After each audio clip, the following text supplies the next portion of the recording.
At the beginning of the COVID lockdown, the SFHA convened a cross-sector Scottish social housing resilience group, and Tony represented ALACHO at that group. And I've been thinking for quite a while that it would be nice to hear from the sort of prime movers behind this group to have a conversation about what it's been like for social landlords in Scotland, social housing providers operating under lockdown, and how they've tried to cope. So the format in the next hour is going to be as follows. For the first half hour, Sally, Tony and I are going to have a kind of panel discussion where I'm going to ask them some searching questions. And I hope that's going to prove interesting and illuminating.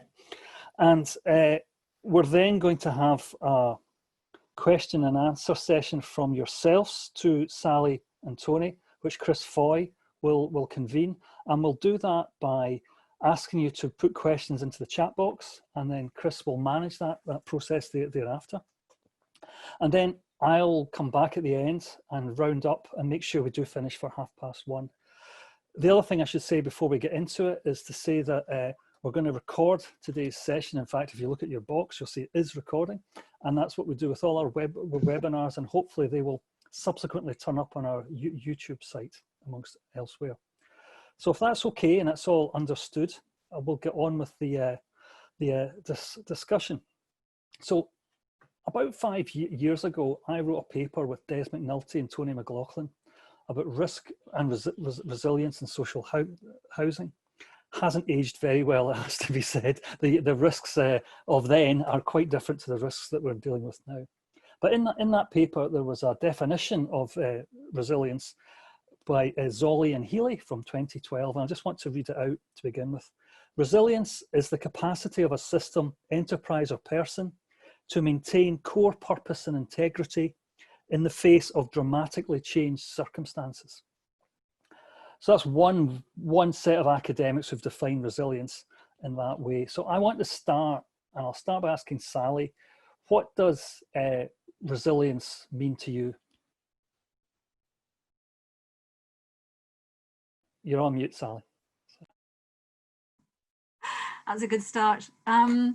I think for me, it's very simple. It's about being able to bounce back. So I describe it as you could say bounce back ability, being able to come back from really difficult situations. I think the definition that you gave about with your core purpose and integrity intact would be an important part of that. But the essential thing is that you can bounce back and keep going.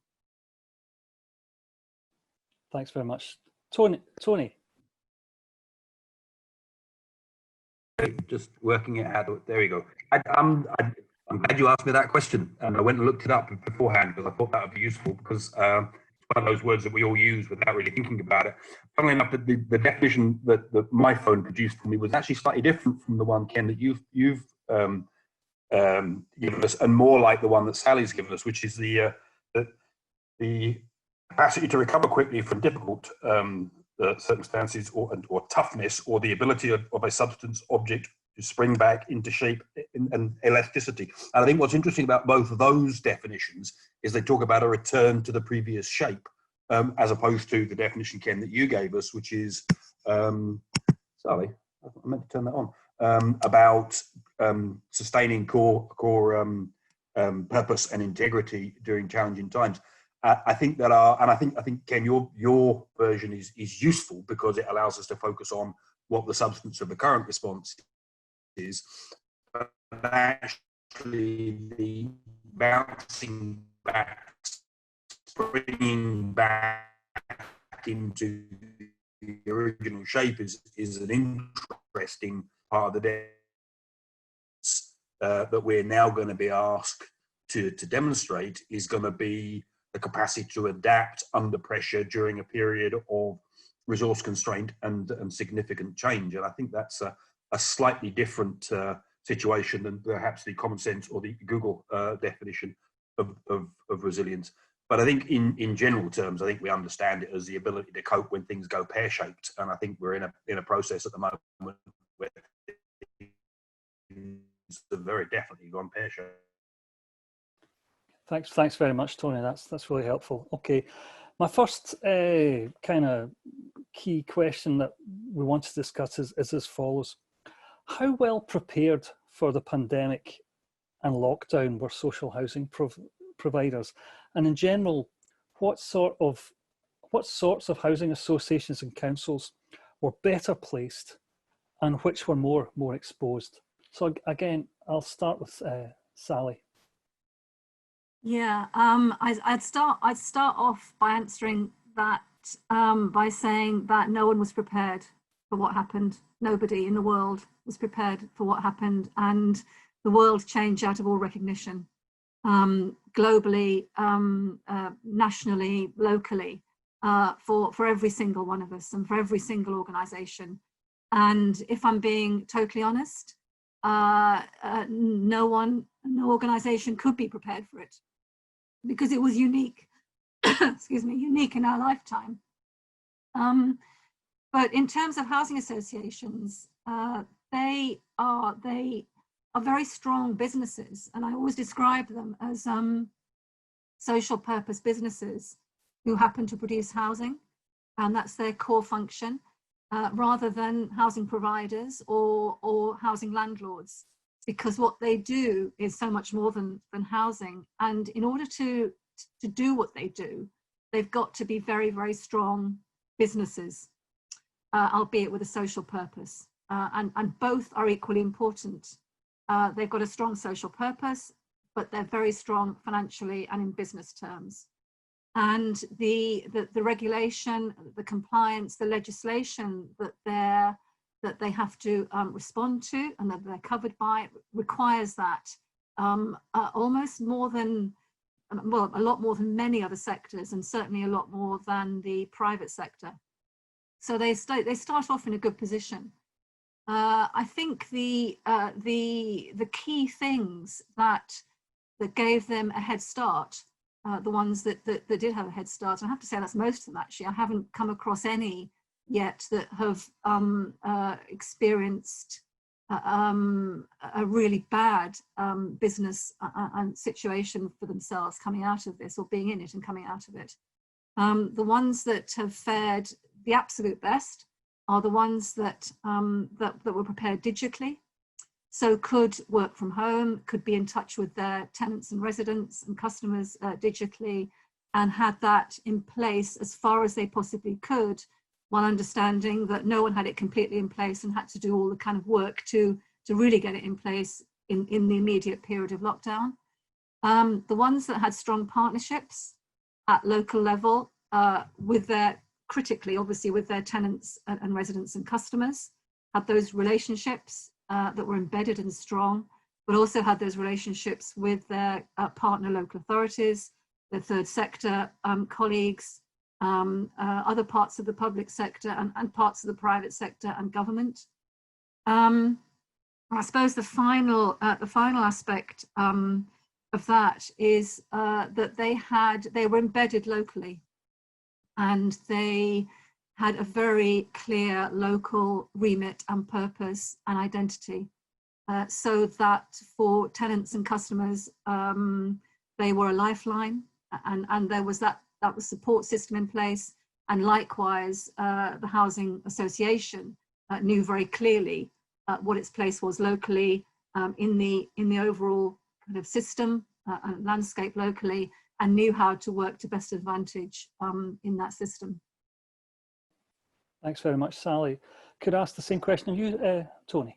Yeah, I think local authority housing services are in a slightly different position. I think there's an open question about whether or not we should have been better prepared for a pandemic, given that pandemic has been on the horizon and a subject of discussion in emergency planning circles. For that's a kind of a macro question. I think the slightly different position that local authority housing services find themselves in is that the senior folk in housing in local government will be part of resilience and emergency planning structures, which are local, regional and national. So officers are already connected to those processes and will have had some basic training and some basic familiarity of what the response is, but also are likely to have been well connected to the kind of core planning processes that are taking place locally. I think the other thing to acknowledge about the housing sector, and I think this is both local authorities and housing is a good condition, and broadly speaking, our communication arrangements with our customers are reasonably good, and these all help. I think there's also some basic familiarity with the core process of shutdown in an emergency and what you understand those priorities to be. So the process of closing down a repairs service, shutting down allocations, walking away from voids, then focusing on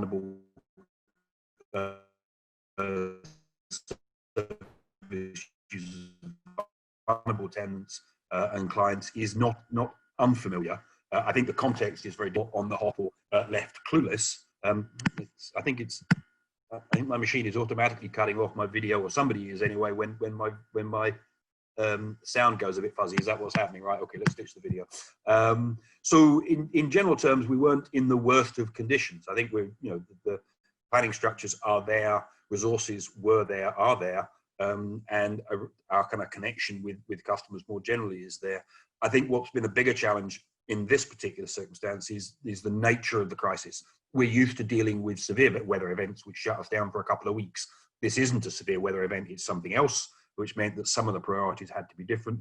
And it's not lasted a couple of weeks, it's lasted 3 months so far, and we've probably got 6 months, a year, 18 months, whatever. I mean, the process of dealing with the immediate impacts and the recovery process is going to be much, much longer. But the other challenge is that we're not, as I've already said, we're not moving back to where we were. We're moving back to somewhere else, and the somewhere else is a little bit unclear. And in the local authority context, the priorities around the somewhere else aren't necessarily in the gift of folk managing housing services. So it's, we're going to be drawn, the services are going to be drawn in a number of directions as the priorities emerge, and key services, or the more important services, the priority services, emerge within that, and housing will take its place as a priority within a local authority relative to other activities, which again is a bit of a difference between us and the housing association sector.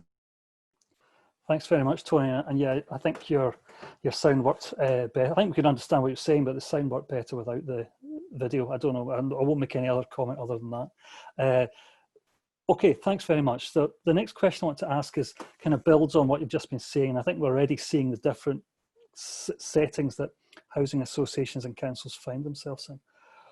What I want to ask now is what were the biggest challenges facing the sector, and what key interventions were made by housing associations and councils themselves to keep the show on the road? Sally.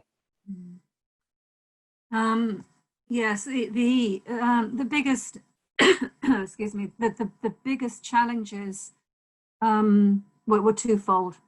So the absolute biggest challenge is life and death. So the absolute biggest challenge for housing associations, and I imagine for local authorities, for everybody in this, is keeping people safe. And keeping people safe internally in your own organisation, and keeping people safe externally that you're responsible for. So the tenants, customers, communities that housing associations are responsible for. And also for all of us individually, keeping ourselves safe and our families and friends. So I think it's always been important to me to start every conversation about COVID off in that sense, because that is and remains front and centre of everything that we need to be thinking about and doing.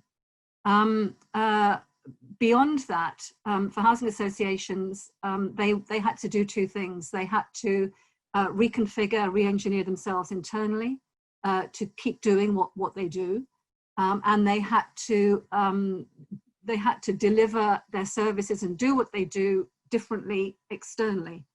So that was huge. And certainly, I mean, the first 3 weeks of lockdown, it was chaotic. And it was controlled chaos. It wasn't completely out of control, but it felt to me, and it felt, I think, to a lot of us, chaotic.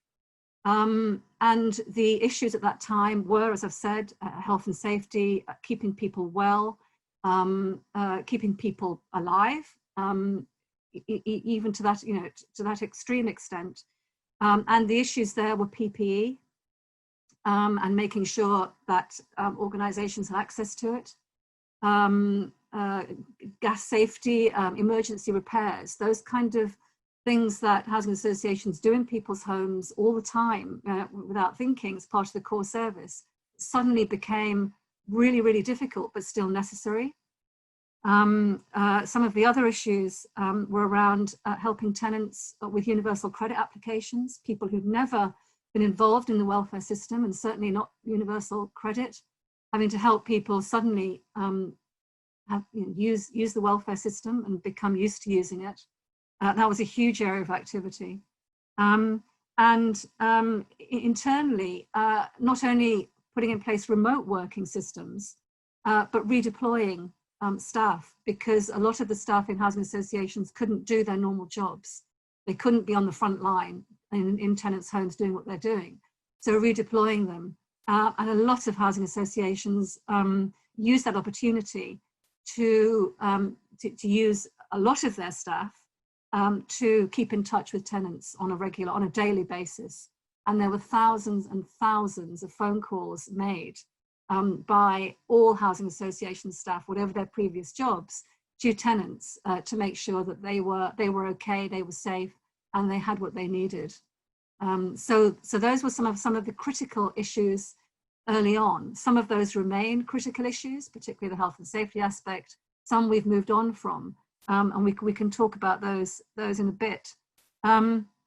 See, in terms of interventions, the critical things were basically keeping the show on the road and intervening in those parts of the business to make sure you could do that, because tenants and customers and communities were relying on housing associations to be there for them and support them through that initial terrible time and what continues to be really difficult. So strong leadership was needed by people in individual organisations, but across the sector. And that's where the Social Housing Resilience Group came into play. It was clear to us, SFHA, and to our close partners very early on, that we had to put something in place to make sure the sector could come together and provide the support that was needed to the greatest effect. And you always get the greatest effect by working together and having that strength in relationships and partnerships. And hopefully we'll come on to partnership working and collaboration in a minute.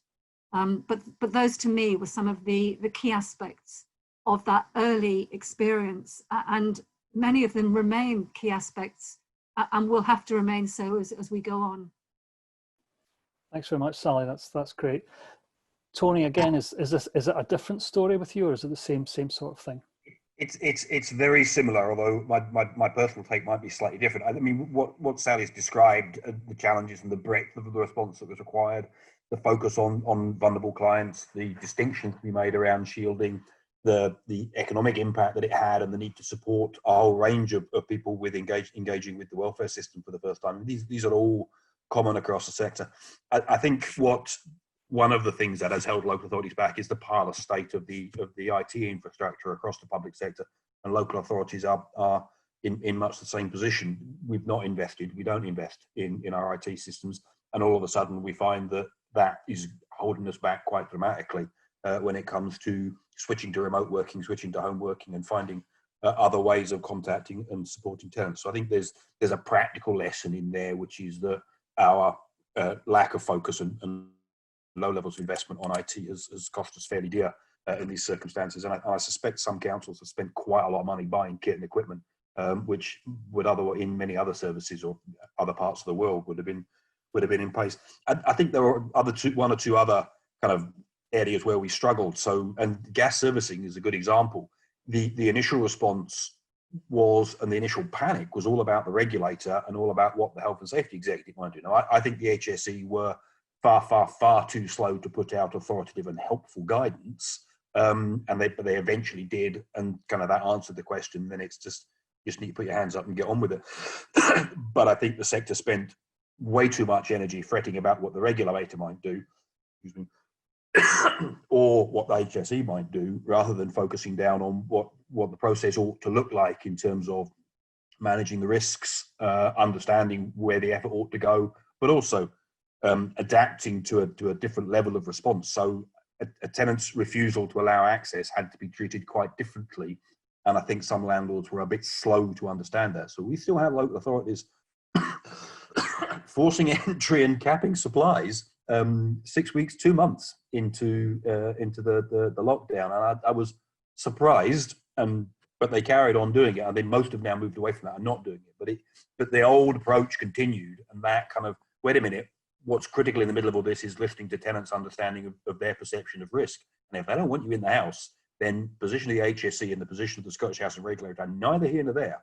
You need to acknowledge and respect that decision because it's being made in defence of their own safety. So I think there were some cultural difficulties. I think that's where that one comes from. But also just too much of a focus on what the regulator would say and not enough of a focus about what the practical outcomes are likely to be. So how you understand risk in these circumstances, real risk. Gas appliances do not blow up very often anywhere, and they certainly don't blow up very often in public sector housing. And I just think the response was a little bit kind of, what's the word? Stilted, a little bit constrained, a little bit unimaginative, a little bit kind of cowed by the presence of the regulator, and it should have been a bit more sophisticated. We got there in the end. I think we're in a good place with that now. But these were the sorts of core challenges day to day. I mean, at a practical level, it looked very similar. Some of it was about the equipment that we had, both culturally and physically, to deal with a very changed situation. Thanks, Tony. That's great. Sally, you've already talked about partnership quite a lot and the importance of collaboration. Could we distinguish perhaps between new partnerships that have been set up as a result of the response to COVID, how effective they've been, and how easy or difficult it'll be to sustain them going ahead? Yes, partnerships is a terribly overused and in some ways sterile word through its overuse. We've used it for years as an objective and one of the things that is most important to us as professionals, to organisations, the relationships in organisations, and with our communities, with tenants, with the people that all of us provide services to. So maybe using the word collaboration, alliance is more, but they broadly mean the same thing. And even though the word has become a bit devalued, it is absolutely critical to the success of any single organisation or service, and the overall collective good, the public good, if you like. Certainly, SFHA has always worked hard to build good partnerships, to nurture the partnerships we've got. What we found in this situation is that has accelerated in a hugely positive way. And one of my greatest desires and wishes is that we retain that and we harness and nurture that acceleration as we come out of this crisis. So to give you an example of what that looks like, the social housing resilience group was formed by a collection of partners. And some of those partners were ones that we already had, so Scottish Government, ALACHO, Tony and his colleagues, Glasgow and West of Scotland Forum, David and his colleagues, but some were new, and straight away were new. Public Health Scotland was one of those newer partners that we started working with, and COSLA. Interestingly enough, COSLA and ourselves, so the social housing, the RSL sector work very much in the same space, but actually our direct relationships and partnerships had actually been quite fragmented and not as close as I think they certainly need to be, and they are now. So those two in particular I'd pick out, Public Health Scotland and COSLA. Those relationships have really developed and really grown and are now much richer and stronger than they were. So that's been absolutely critical. And I think at a local level, I know at a local level, housing associations and local authorities are working very closely together. A lot of them already worked closely together. I think where they have, they've intensified, and where they haven't worked so closely together, or those relationships have been slightly more fractious for whatever reason, I think they have improved. There's still a long way to go. There's always a long way to go in terms of relationships, which is what partnerships are essentially. None of us can say that we have the perfect relationships in any part of our life, including our professional life. And we constantly need to work at them and nurture them. But what I am really impressed by, and really is the potential to do that now, given the new ones we've got, and the way forward that gives us to nurture them and expand them and grow them. Well, thank you very much, Sally. John, Tony, how would you respond to that question? And I wouldn't argue with anything that Sally has said. I think the process has changed our understanding of the importance of some partnerships, and it's improved levels of engagement. And I think the two key examples of that would be the early prisoner release program, which is identified as a success throughout the process. I would argue that the bar for success was set pretty low, but we got over it without too much difficulty. But everybody, whatever the outcomes of the process, everybody reported much improved communications and joint working on the ground between housing and homelessness teams and local community justice teams and the Scottish Prison Service. So there's a good example of existing looser partnerships that just worked very well at a particular moment. But I think it's also changed some of the perceptions around how partnerships should be structured and what the key bits are. So, and this is off the back of fairly recent conversations, I think we're starting to understand, particularly in the stock transfer areas, that our engagement with what I think the regulator calls systemically important housing associations, landlords, ought to be different and ought to be pitched differently. So because they play a different role in Argyll and Bute or Dumfries and Galloway or the Western Isles than they do in the non-stock transfer areas. So I suspect that one of the things we need to look at is drawing those systemically important housing associations more fully into strategic planning and strategic systems and strategic priority discussions. And the best example, and at the risk of riding another one of my hobby horses to death, the best example would be around where we've ended up with voids and allocations. Now, understandably and quite reasonably, housing associations have, for the most part, deprioritised voids work because they're focusing on existing tenants, and that's where their obligations lie. That's absolutely right, and it's a standard response in local government too. But as we move through the lockdown process, processing voids and creating opportunities to rehouse a growing number of people sitting in temporary accommodation becomes strategically important, which means the housing associations' tendency to focus on their local service delivery priorities becomes problematic. We need them not to do that on this issue. We need them to focus on voids and void processing because it matters strategically to managing the difficulties that are growing in front of us around homelessness.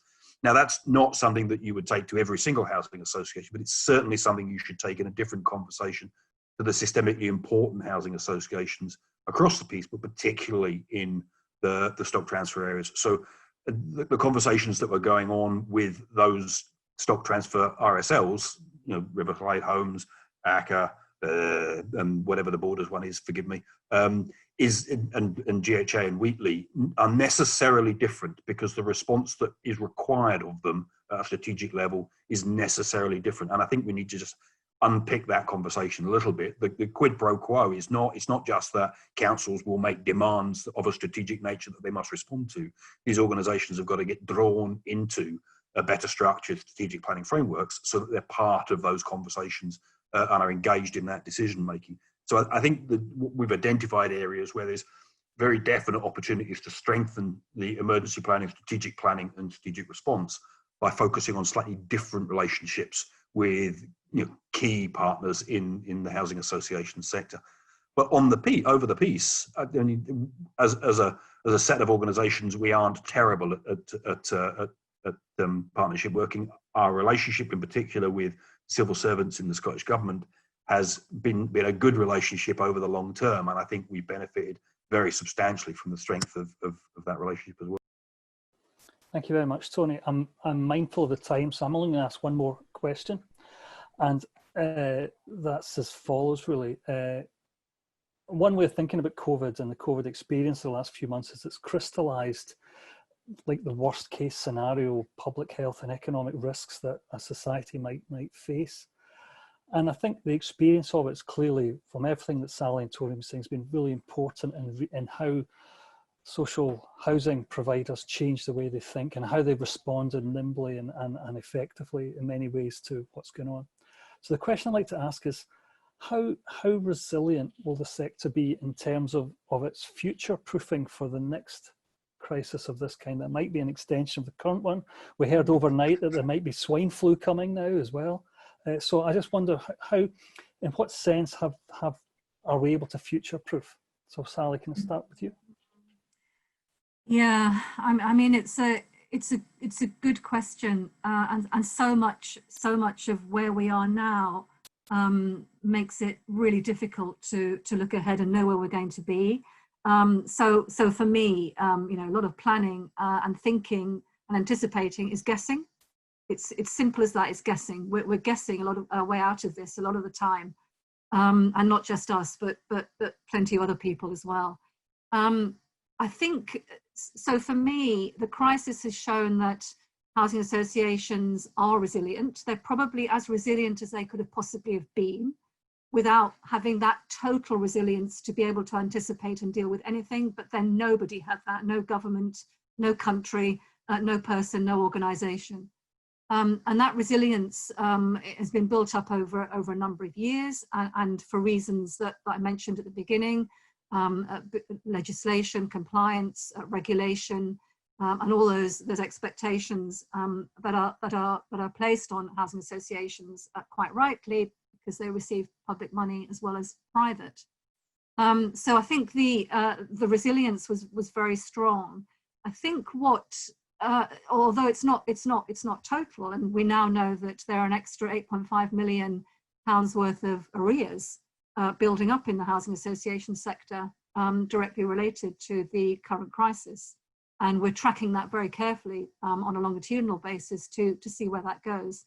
And what that means more than anything is they have to be strong businesses. I'll come back to the point I made at the start, really. To be able to deliver a social purpose, to be able to do good in our current capitalist system, if you want to put it like that, you've got to be financially strong, whether we like it or not. And to be financially strong, you've got to have predictable and certain and future-proofed income streams to be able to give you that resilience, and to be able to kind of weather the storms, if you like, particularly storms as big as this. I think beyond that, what this crisis has done is make very clear that homes save lives, literally. So what housing associations do, what local authorities do, particularly in a housing sense, is critical to every single person's life, to have a home, to have a roof over their head. And homes have never been more important, and will continue to be important, you know, as we go through this, and hopefully in future years come out of it. As part of that, health and safety, well-being is critical, and the home is paramount in that, in making sure that you can be safe and well. And I think there's also lessons coming out of it in terms of resilience around the aspects of homes that are important. So again, green space, having access to a garden has become more important to people. Being able to work from home and having space to do that, being able to educate from home, being able to have your family in the home for long lengths of time. The space standards in homes have become more important or more critical generally. And as Tony started to talk about homelessness and temporary accommodation, again, the values that housing associations have, the work they do, and local authorities around the most vulnerable people in our societies has become, it was always paramount, but has become much more visible, and again, much more critical in the current situation that we're in. So not having people on the streets, not putting up with homelessness, making sure we never do return to to the scale of rough sleeping we've seen before, and making sure that we can reduce temporary accommodation as quickly as possible through those greater partnerships between local authorities and housing associations is going to be really important. So that's just some of the, I suppose the last thing I'd say is the community function of housing associations is really important as community anchors. That's a bit of jargon, but what it describes is real, having that basis, that being embedded in the community and having that role to support the community on a broad brush basis and not just through the provision of homes. Is really important. It's been shown to be very important and will be as we move through this. Brilliant. Thank you very much, Sally. Tony, can I ask you that as well? Perhaps a briefer answer, maybe, just because I'm quite, not that Sally's was too long, just I'd like to get other people involved. So Tony, is there a future-proofing lesson for you here?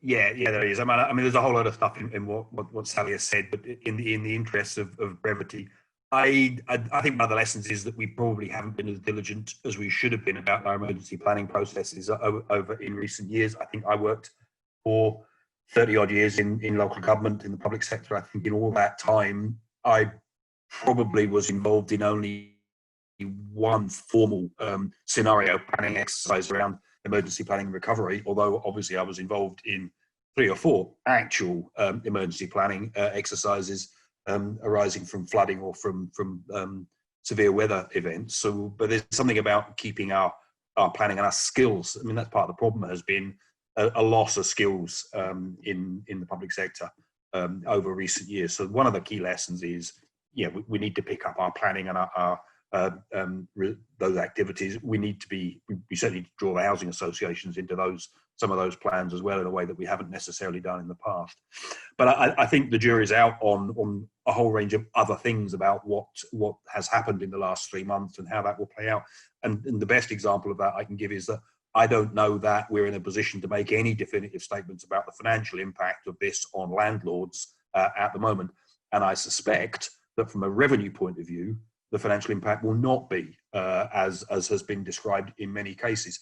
I think a lot of landlords are going to finish this financial year with very large slugs of revenue money sitting in the bank unspent because they haven't been able to spend it.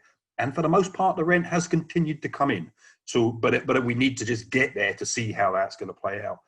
So, but it's, and we're still a distance away, I think, from starting to learn the lessons. We are still, after all, in the middle of it. That's a good point, Tony. Thank you very much. Okay, I'm going to hand over to Chris now so we can widen the conversation for the rest of the hour.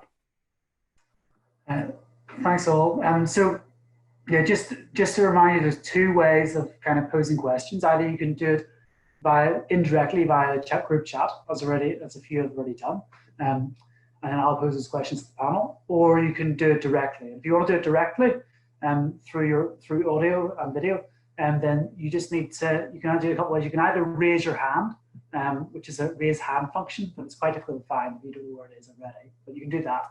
Or if you don't know where that is, you can, there's reactions at the bottom of the kind of screen. If you just do a reaction, I'll probably be able to spot you and take a note of your name. Or if you want to turn your video on, you can literally just wave, and I'm sure I'll be able to spot you. So yeah, but if you so either directly through either of those means or indirectly through the chat box. There's a couple of, I'll start with a couple of questions from one question in the chat box, and it refers to it's Carl sort of asks, does the Scottish housing regulator do any stress testing of providers, and do you think these, and if so, do you think these forms of modelling have helped prepare providers for CV-19, and I suppose future crises to add my own bit, and if not, what more could social housing regulators do to improve the resilience of the sectors? I hope I've captured your question there, Carl. Tony, do you want to go in first? I've been coming in first so far, so you kick off on this one. Yeah, certainly. A lot depends on what you mean by stress test. I think the answer is no. I'm not aware of any kind of stress testing that's been done in collaboration with the local authority sector. But the regulator doesn't have a remit in relation to local authority housing finance, so I wouldn't necessarily expect them to. And we haven't had, that I'm aware of, any kind of broader conversations about emergency planning in the housing sector. So there's certainly a gap there.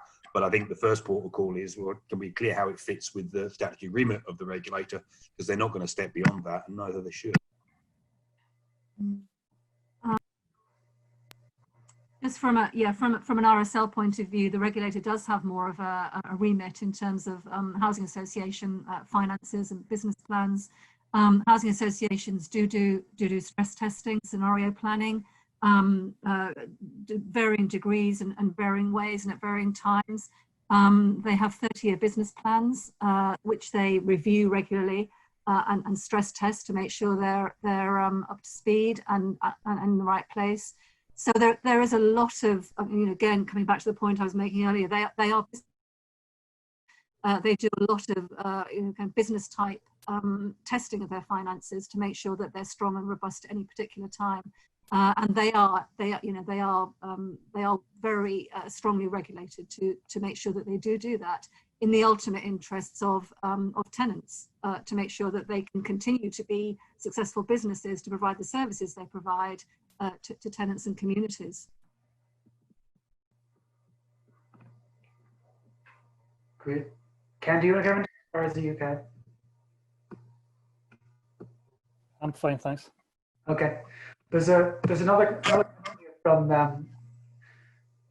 Craig, and it's as typifies Craig, it's very well written. So I'll read it out because I won't be able to do justice, I'm sure, if I try and I'll mangle it.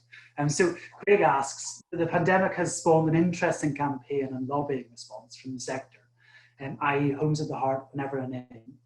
And one of the striking features about this response has been the ways in which the housing service has been aligned with public healthcare outcomes, such as mental health, for example.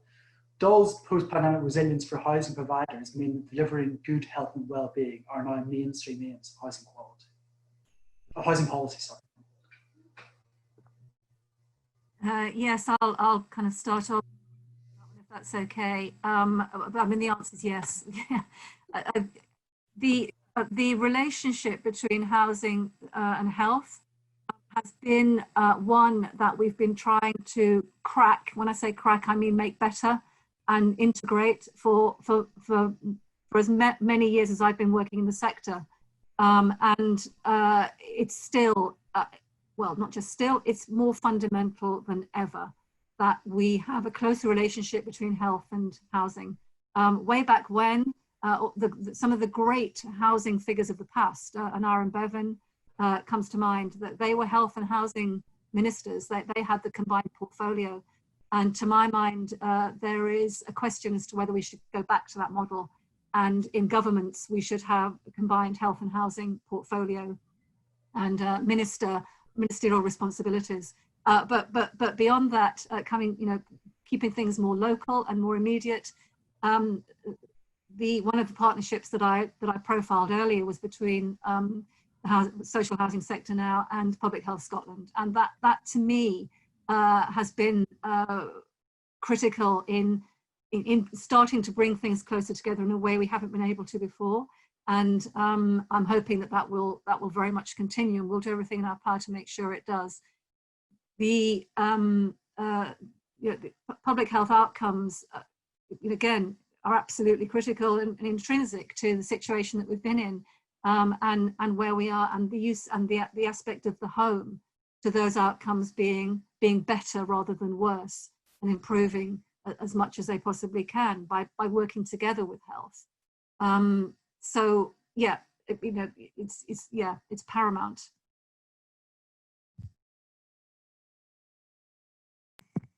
I'm on the assumption that I'm going to get invited in next. I'm just going to jump in. I wouldn't disagree with any of that. I think what's interesting is, if we've learned anything, there's been a lot of conversation about housing as the foundation of well-being. I think what we now see is that the quality of our housing is the foundation of resilience, both at household and at community level. And we see very sharply now the distribution of disadvantage and as it connects to housing. So the worst hit communities have all been the worst housed communities.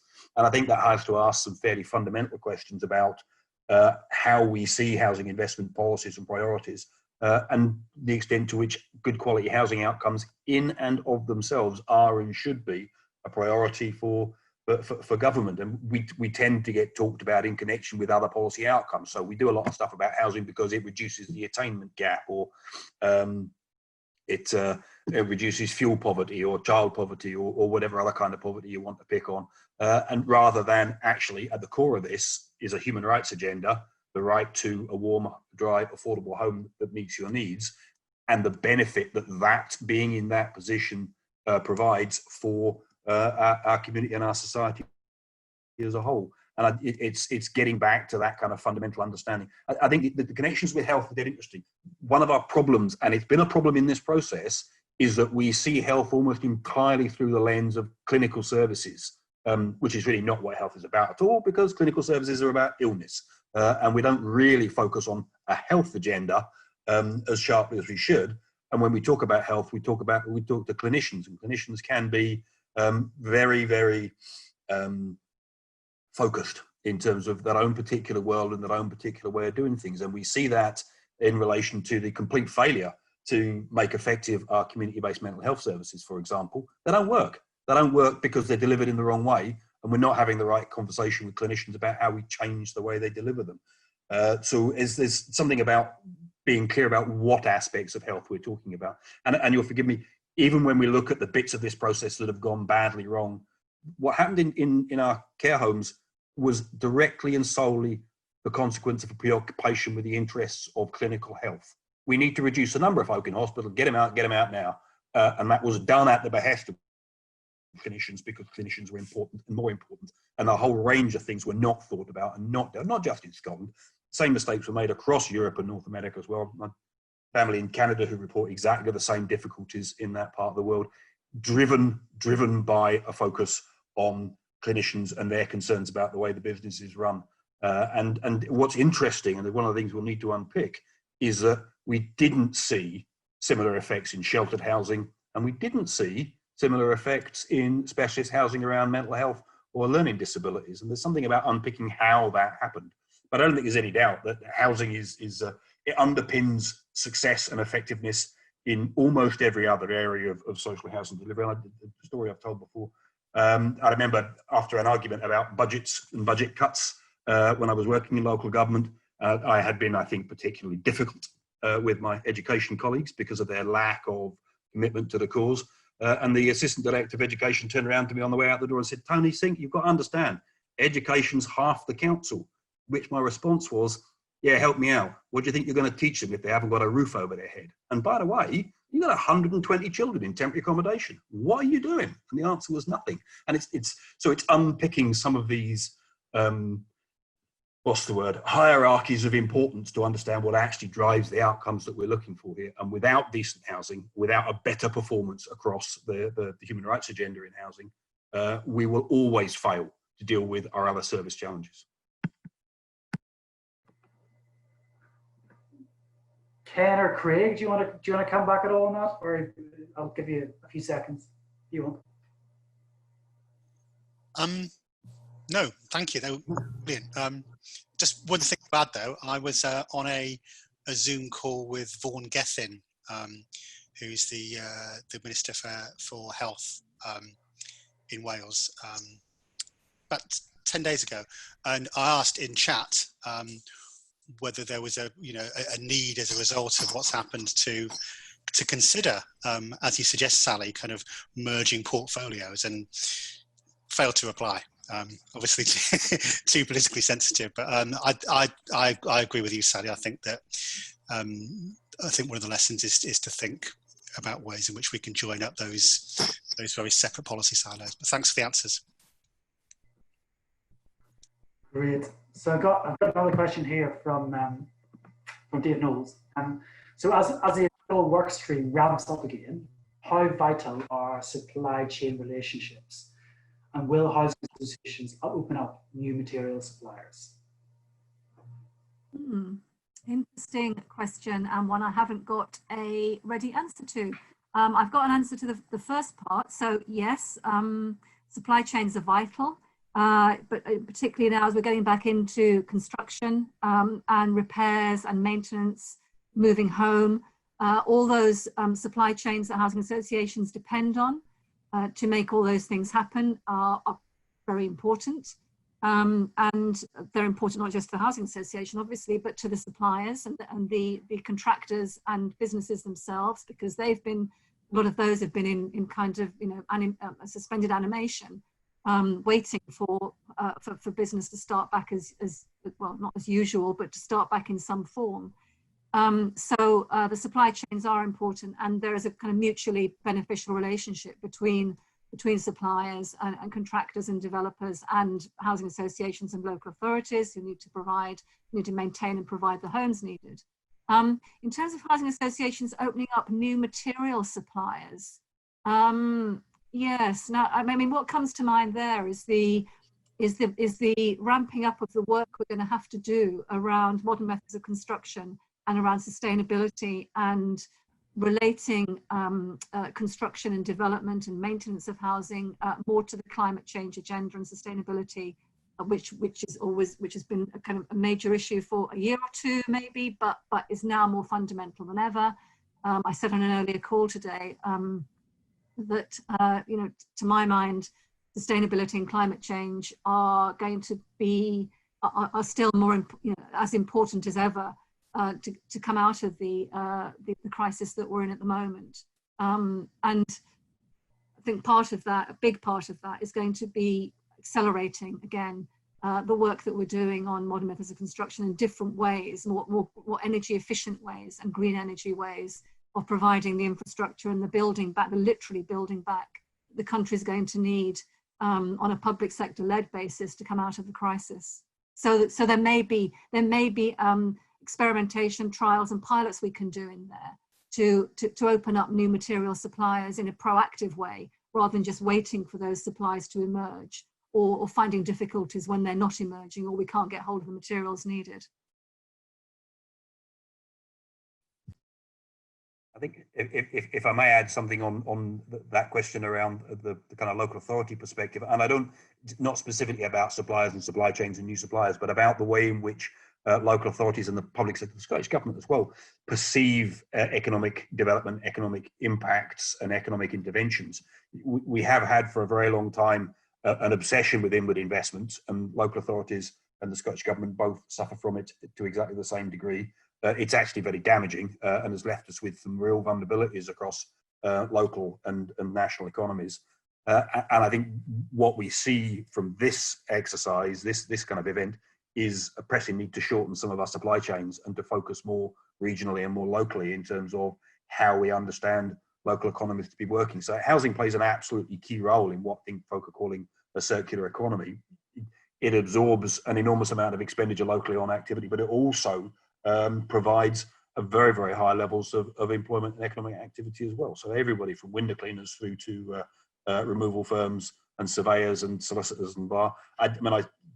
You know, the various estimates of what that amounts to, but it's a very substantial element of employment in supporting local sustainable economies. And there's something about looking at those issues, looking at the length of supply chains and learning some lessons from that, and fundamentally changing the way we understand the working of our economy and what's important when it comes to investment. The thing that is being built at the east end of Princes Street at the moment is now very obviously a monstrous waste of public money and space and resource. It's meaningless and it's going to be utterly redundant within a very, very short space of time, and it's absorbed significant chunks of public money from the Edinburgh City Council and the Scottish Government. Savills predicting a reduction in a third in the need for retail space over the next few years. There's something about changing our whole mindset on those issues. Ken, we've got 5 minutes left, so you can have two choices. You've got two choices. You can either sum up now, or there's a couple of questions here which I can fire. Let's have the questions. Yeah. Okay. Great. So there's a couple of questions here. One from Vicky and Colin, one from Jeff. So, and the first from Vicky is Vicky, you've got a camera. Do you want to pose it directly, or do you want me to pose it for you? Oh, I'm happy to pose it since I'm here. And I was actually just talking about the housing education strategy that Ken has been involved in, and the CIH, and also SFHA. Actually, many people in this room have been contributing to that. And a theme that kept cropping up was a loss of skills or a lack of skills in certain areas. And that was across the board. And I just wondered, is something like a housing education strategy something that can help some of these challenges? And then there's one question here from Jeff. I'll just go ahead as well. So given COVID's adverse distributional impacts, will this mark a realistic opportunity to shift greater provision of housing back to the social sector? And what would be the sequencing levers, and across what time dimension would that be? So you can choose either of those questions. Shall I? I'll pick up the one from Jeff, and then Tony can pick up the housing education one, maybe. Oh. They're both great questions. In terms of the question from Jeff about shifting greater provision of housing back to the social sector, yes, absolutely. Yes, we've got to do that. We've got to do it for two reasons. I'll give you two reasons because we're running out of time. The first reason is housing need. We need 53,000 homes in the next housing, affordable homes in the next housing programme, the next parliament. We've done the research with Shelter and CIH to prove that. It's all there in a kind of heavyweight academic study, if anyone wants to read it, and in summary form on the SFHA website. And that will be our calling card, the housing association sector's calling card for the next election. So we need that to meet housing need, and outstanding housing need.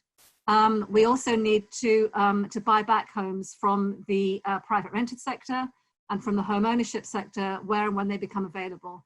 And that's not to say that we're going to go in there and kind of do that in a fairly antagonistic and aggressive way, but it absolutely has to happen to rebalance the housing system and make sure that we have the social housing and the affordable housing that people need, so that housing costs can be reduced, so that we can continue to reduce poverty, and we can continue to have all those fantastic outcomes that Tony talked about earlier across that are much broader than a home, that are across the whole spectrum of people's lives and what they need to live good, sustainable, effective, efficient, great quality lives that most of us in this room have got, and that we want everyone else to have, and they deserve to have.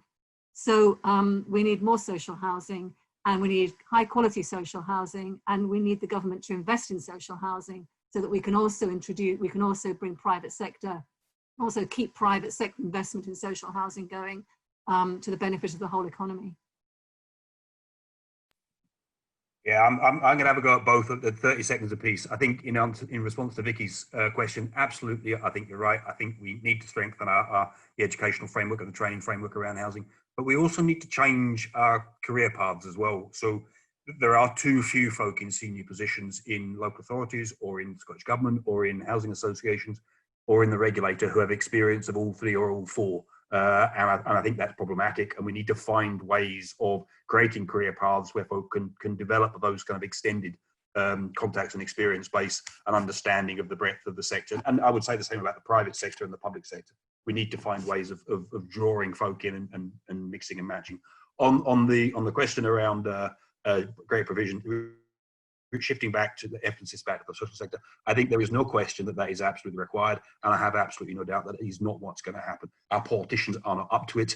We have a political and a social elite who have an established interest in maintaining the current status quo. We're afraid to take on the failure of the private rented sector. We're afraid to take on the failure of the house builders in what they produce, and how they produce it, and the way they control the market. And we're absolutely scared or witless of challenging the vested interests in land and land ownership. And on that basis, I think there will be no process. In short, personal opinion, housing is a class issue. And if you aren't prepared to challenge class issues, you will make no progress.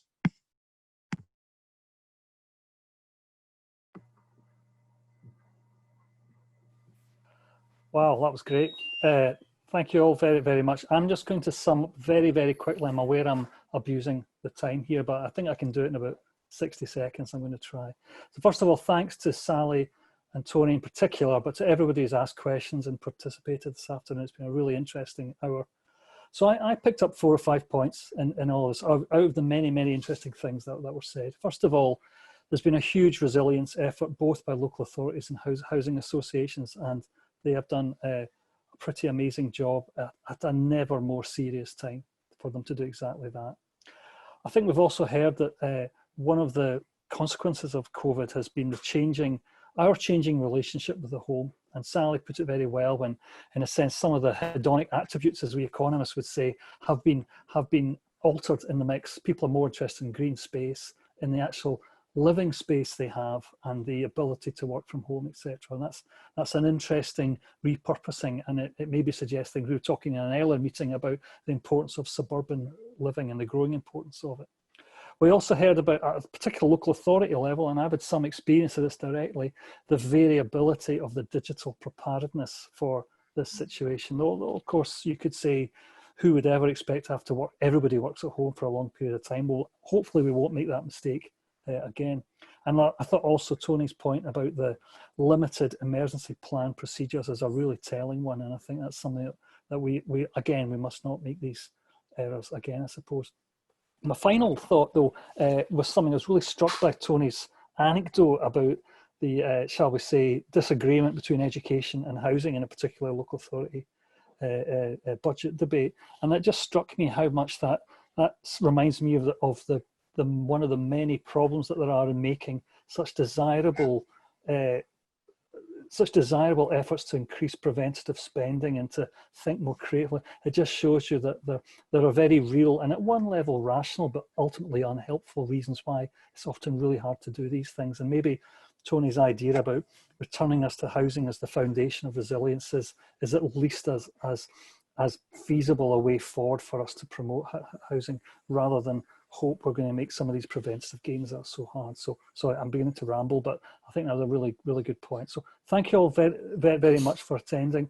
There will be a recording of this on one of our, on the YouTube channel or elsewhere. So you can catch up with it again if you like. And obviously we're going to be having more events on this topic and in others in weeks and months to come. So thank you all very, very much. And I think we'll draw it to an end there, and I'll leave it to Chris to do the magic by turning us all off. So thank you all very, very much, and we'll see you again soon. Thank you. Thank Cheerio. you. Cheers.